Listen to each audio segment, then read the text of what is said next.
हठात लगेज फगेज बाहर करके बाहरी पड़लु कुआड़े बाहर चलतु ए मिनी ब्लॉग रे आपण माने जानि परिबे।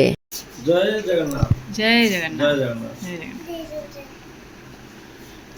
आउ कौन कहबी जानीपारे तो आमे कुआड़े बाहर की जाऊँ। हाँ सांग माने आमे जाऊँ कालियार जेहेतु डोरी लगी जाकि कालिया को दर्शन करने पूरी बाहरी गलु जाकि संगे संगे टाइम हवा पूर्वर पहुँच जाइलु रेलवे स्टेशन माने अनुगुल रेलवे स्टेशन रे पहुँच जाइलु। जेहेतु आगुरु किछि प्लानिंग नथिला सेति आमे टिकेट बुकिंग न करके जनरल रे आमे जाइथिलु। सकाळु आमे अनुगुल मेमोरी जीवा कथा जेहेतु सकाळे झड़ तोफान हेइथिला राति सारा सेति आमे माने 4टारु आमे जाई पारिलु। जेहेतु कालियारे डोरी लागिछि किए बा रखि परिबो 8टा ट्रेन रे आमे जीवा पई बाहर पड़िथिलु।